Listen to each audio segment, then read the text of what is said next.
lovelies, it's Miss Lady Lace here on my Pinup Glamour channel and Pinup Glamour podcast, and today I have you our next vintage styling tutorial where I'm going to demonstrate this fabulous look here, utilizing this front section of hair to create a finger wave like look. If you're a long-time glamorous friend, welcome back, and if you're new here, I share tips and tutorials on pinup, burlesque, and the vintage lifestyle, as well as so much more, so if you love these things, be sure to subscribe. Today I'm demonstrating this fabulous look, which is creating this sort of finger wave like look. It's definitely using techniques to create a finger wave, but utilizing this in more of a 1940s 50s inspired hairstyle. Our hairstyle today is suitable for anyone to try out themselves. I would say it would be at the lower end of intermediate for styling, but it's definitely much easier than you'll expect to create a look like this.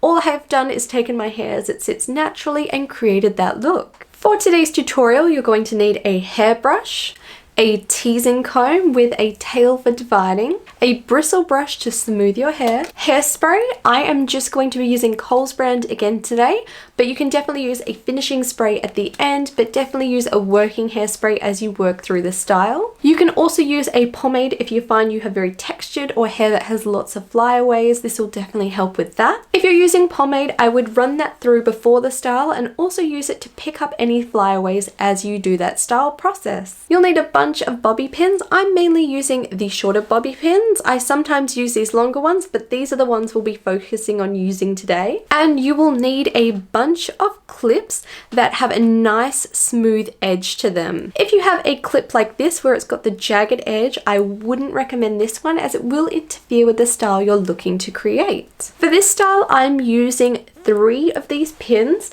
At each of these loops, so I have loop here, that's anchor point 1, loop up here, anchor point 2, and our final little loop here, creating our third anchor point.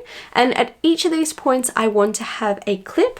So if you are doing more than what I'm doing, because realistically you can continue doing this down as long as you like, you'll need as many clips for that, but for this specific look, you'll just need the 3. And with all of those items ready, we'll get into our tutorial. Before today's tutorial, I have simply set my hair at the back, and I've got my hair sectioned at the front, which I'll go through in just a moment. You can style your hair however you like at the back. You could wear it down naturally, you can curl it up like I have, you can do an updo or anything else your heart desires. For this front section, I've used my usual sectioning at the front, which I do for most of my victory rolls, bumper bangs, and other vintage styles I do towards the front of my head. I've taken a side part going back a couple inches. If you're not sure where to put this, I usually go from the high point of my eyebrow and draw that back. I repeat to the opposite side and connect going around. So this is what this section looks like, and you may need more or less hair depending how thick or thin your hair is. We're going to start by brushing the hair in the direction I want the wave to flow in, and I want to ensure this is just nice and not free. I'm then going to brush this on a higher angle, and I'm going to apply my C method of popping some teasing into this section.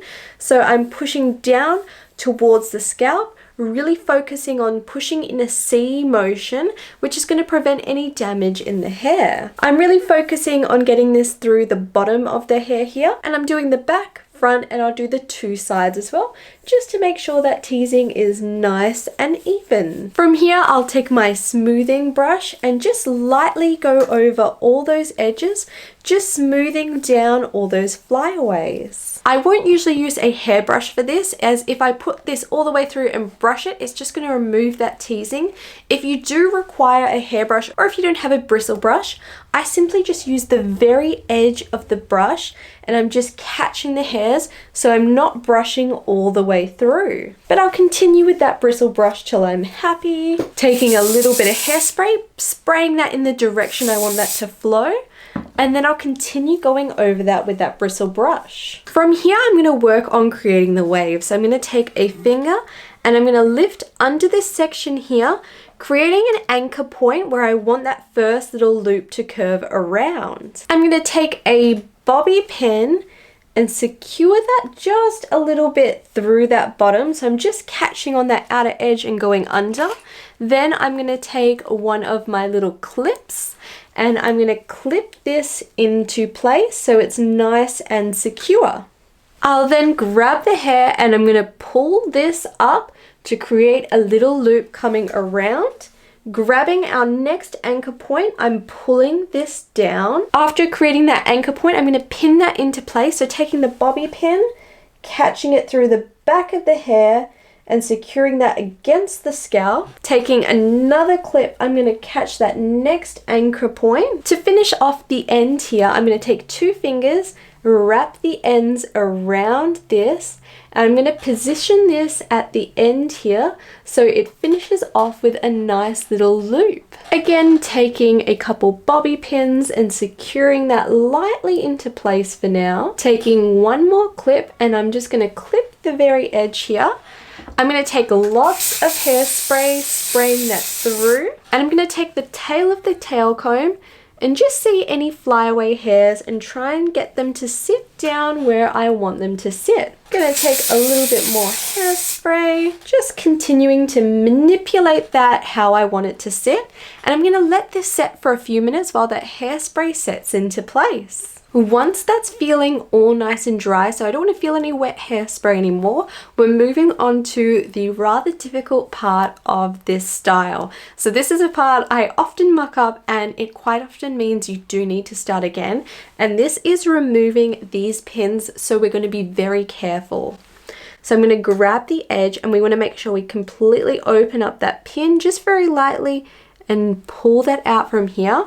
The issue that can happen is as we're pulling, it might get stuck or hooked on a bit of hair and it pulls the styling off or out of position. So you want to be very careful now. Moving on to the back one, making sure I've got grip of the clip, opening it very lightly and removing it. Lovely. And the last one, gorgeous.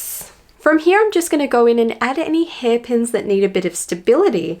So I like to go in wherever the anchoring point is. So we have our first anchoring point here, which is the loop, the next anchoring point at the top, and the little loop curling around here. We feel nice and secure from this side, but I might just go underneath, catching the hair and pushing that up from here. You can test if it feels secure just by moving your head or even touching the style. If it feels like it might fall out, that's where we want to put a pin in. With all of these pins, what I'm doing is just catching the edge of the style and then pressing that against the scalp, and I'm trying to push the pin in where the hair is flowing down. This means the pin will be relatively well hidden. There's a few in here you can kind of see that are coming through at an angle, which is not a problem, but I do try and hide them as best as possible. We'll finish with just a little bit more hairspray. I'll just slightly smooth that with my hands, especially along the top. If there's still any flyaways, feel free to just push them away using that comb. And with that, this fabulous vintage style is complete.